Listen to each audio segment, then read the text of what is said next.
Google के नए AI search engine ने सबकी बुरी तरीके से फाड़ के रख दी है। अभी रिसेंटली गूगल का जो आईओ समिट हुआ था उसमें सुंदर पिचई ने अपने नए एआई सर्च इंजन के बारे में इतना ज्ञान दिया है कि उसे डाइजेस्ट करना इम्पॉसिबल हो गया है।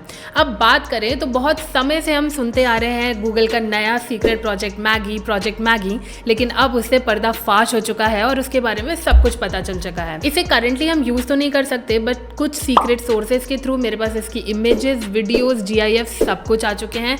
तो एंड तक देखना, क्योंकि ये SEO की इंडस्ट्री को पूरी तरीके से रेवोल्यूशनाइज करने जा रहा है। इन सब चीजों के बारे में ज्ञान ले, इससे पहले ये समझ लेते हैं कि ये कहानी चालू कहां से होती है। तो फरवरी 2023 में माइक्रोसॉफ्ट ने ChatGPT को बिंग में इंटीग्रेट करके उसे एक AI सर्च इंजन बना दिया। यही देखकर गूगल की फटके चार हो गई और उसने हड़बड़ी में अपना बार्ड वाला प्रोजेक्ट तुरंत अनाउंस कर दिया। अब कॉन्फ्रेंस में बार्ड सही तरीके से परफॉर्म कर नहीं पाया और वहीं पर गूगल की पेरेंट कंपनी अल्फाबेट के जो स्टॉक्स थे वो बुरी तरीके से नीचे आ गए।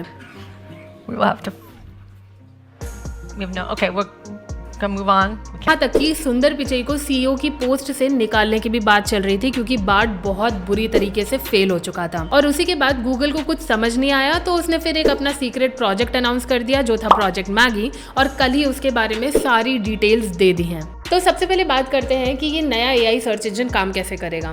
तो पहले जो ट्रेडिशनल मेथड्स थे जहाँ पर हमें वेबसाइट्स नज़र आती थी गूगल पर, वो वाले दिन चले गए।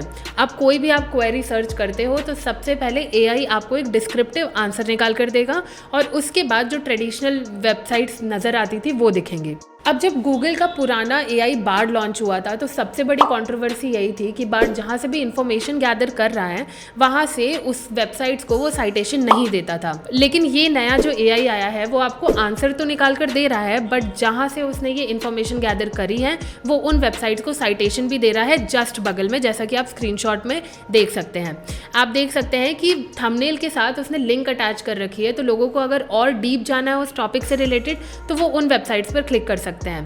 और टॉप राइट कॉर्नर पर आपको एक और ऑप्शन मिलेगा जहां पर आप एक्सप्लोर पर क्लिक करके उन सारी वेबसाइट्स को चेक कर सकते हैं जो इस पर्टिकुलर टॉपिक से रिलेटेड है। अब गूगल ने अपने आईओ समिट में ये भी मेंशन किया है कि वो जो वेबसाइट्स बेसिकली वो दिखाएगा जहां से वो इन्फॉर्मेशन गैदर कर रहा है वो सारी हाई अथॉरिटी वाली और जो ऑथेंटिक वेबसाइट्स है सिर्फ उन्हीं को शो करेगा। तो वो आपके लिए एक पूरा सेफ प्लेस हो जाएगा जहां पर अपनी क्वेरी का आंसर देख सकते हो। अब बेसिकली बात करते हैं कॉम्प्लेक्स क्वेश्चंस की। ये AI आपको जितने कॉम्प्लेक्स क्वेश्चन आप पूछ सकते हो सबके आंसर्स देने वाला है। अगर आप ये क्वेरी गूगल से पूछ रहे हो कि आपका 4 लोगों का परिवार है और जर्मन शेफर्ड और लैब्राडॉग में से कौन सा कुत्ता आपको घर पे रखना चाहिए। अब अगर हम कोई महंगा प्रोडक्ट खरीदना चाहते हैं तो हमारे दिमाग में बहुत सारे क्वेश्चंस आते हैं। मान लो मुझे एक बाइक खरीदनी है, 5 किलोमीटर डिस्टेंस मुझे रोज चलाना है माउंटेन एरिया में, तो मैं क्या करूँगी, मैं अगर गूगल पर ये क्वेश्चन सर्च करती हूँ तो जनरेटिव AI मुझे ये बताएगा कि बाइक खरीदते वक्त मुझे किन चीज़ों का ध्यान रखने की ज़रूरत है। अब मैं माउंटेन एरिया में बाइक ढूंढ रही हूँ तो वो मुझे ऐसी बाइक्स की लिस्टिंग शोकेस करेगा जिनका सस्पेंशन बहुत ज़्यादा अच्छा है, तो वो मेरे लिए यूजफुल होगा। इसके अलावा आप उस लिस्टिंग में उन प्रोडक्ट्स की current reviews, current ratings, current price, कहाँ पर वो लिस्टेड है, सब कुछ देख सकते हैं। एक बार आप उस प्रोडक्ट को ओपन करेंगे तो वहाँ पर वो ये भी बता देगा कि कौन से मार्केट प्लेसेस पर ये बाइक अभी करंटली अवेलेबल है। अब मेरी ये प्रेफरेंस है कि मुझे माउंटेन एरिया में जो 5 किलोमीटर वाली बाइक चाहिए वो रेड कलर में चाहिए। तो हम ट्रेडिशनल वे में क्या करते थे, एक नया टैब ओपन करते थे और वो क्वेरी पूरी तरीके से लिखते थे और फिर लिखते थे फॉर रेड कलर, और फिर उसके बाद हमें ऑप्शंस नजर आते थे। बट अब इस AI ने एक बहुत ही स्मार्ट आइडिया निकाला है जहां पर आप उसे फॉलो अप क्वेश्चंस पूछ सकते हैं। बस स्क्रॉल डाउन करना है अपने जनरेटिव AI वाले आंसर पर, फॉलो अप पर क्लिक करना है और वहां पर आप रेड बाइक्स लिखोगे तो वह आपकी पिछली क्वेरी को नई क्वेरी से मिलाकर आपको एक पूरी तरीके से नया सर्च रिजल्ट दिखाएगा, जहां पर मुझे रेड कलर की बाइक्स दिखेंगी जो माउंटेन के लिए अच्छी है और मैं रोज 5 किलोमीटर की डिस्टेंस पर चला सकती हूँ। इसके बाद AI में जो नया फीचर आया है वो है conversational AI, just like ChatGPT में जैसे हम क्वेश्चंस पूछते थे हमें उसके आंसर्स मिल जाते थे, वैसे ही अब हम इस AI से अगर कोई भी तरीके का क्वेश्चन पूछते हैं कि मेरी सोशल मीडिया पोस्ट बना दो, मेरे लिए ये वाला कोड लिख दो, मेरा असाइनमेंट क्रिएट कर दो, ये वाला AI भी सेम काम करने वाला है। और कल के गूगल AI समिट में सबसे बड़ी बात जो सामने आई है वो बार्ड की है, जो गूगल ने कल 180 कंट्रीज़ में ऑलरेडी लॉन्च कर दिया है।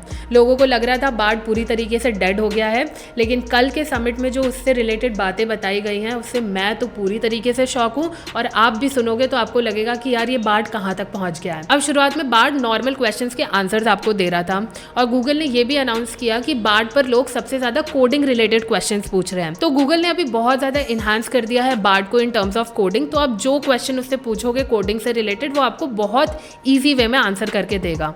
और सबसे बड़ी बात यहाँ पर ये आती है कि गूगल ने बार्ड को अपने सारे और टूल से कनेक्ट करके रख दिया है। अब एक एग्जाम्पल लीजिए कि मैं MBA के कॉलेजेस ढूंढ रही हूँ इंडिया में जो CMAT के स्कोर्स एक्सेप्ट करते हैं। अब मैं यही सेम चीज़ बार्ड पर डालूंगी और कहूँगी कि मुझे इसे टेबल फॉर्मेट में बनाकर दे दो। जब वो मुझे टेबल फॉर्म में आंसर बनाकर देगा, मैं उसे कहूँगी कि इसे एक्सेल शीट में एक्सपोर्ट कर दो, तो वो गूगल की एक्सेल शीट में मुझे पूरी की पूरी टेबल एक्सपोर्ट करके दे देगा। मैं अगर उसे बोलूँगी कि मुझे इन यूनिवर्सिटी की लोकेशन बताओ मैप्स में कहाँ है, तो वो मुझे गूगल मैप्स पर रीडायरेक्ट कर देगा और बता देगा कि यहाँ पर लोकेशन है। तो तुम देख रहे हो बार्ड किस लेवल तक पहुँच गया है, क्योंकि अब तुम बार्ड में कुछ भी कर सकते हो।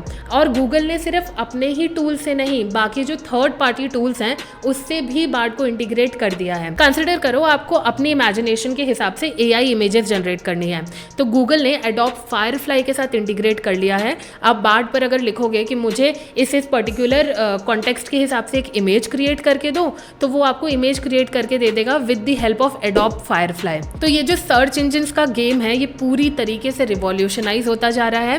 और सबसे बड़ी डेंजरस बात मुझे ये लग रही है कि गूगल किस तरीके से अपनी मोनोपोली बहुत ज़्यादा स्ट्रॉन्ग करते जा रहा है। उसका AI सर्च इंजन आ गया है, उसने ChatGPT जैसा बार्ड क्रिएट कर लिया है, और गूगल के पास ऑलरेडी सर्च इंजन का 90% लगभग मार्केट शेयर है। अब हम डिजिटल मार्केटर्स के लिए सबसे इंपॉर्टेंट क्वेश्चन यही उठ रहा है कि सर्च इंजन ऑप्टिमाइजेशन का क्या होगा, छोटी वेबसाइट्स का क्या होगा, और कैसे अब बेसिकली सर्च इंजन काम करने वाला है, क्योंकि आने वाले हफ्ते में ये जो AI है प्रोजेक्ट मैगी बेसिकली वो लॉन्च हो जाएगा। इसके बाद कैसे वेबसाइट्स पर लोग आएंगे, कहाँ से ऐड रेवेन्यू होगा, ये बहुत बड़े क्वेश्चन की बात है जो हम नेक्स्ट वीडियो में कवर करेंगे।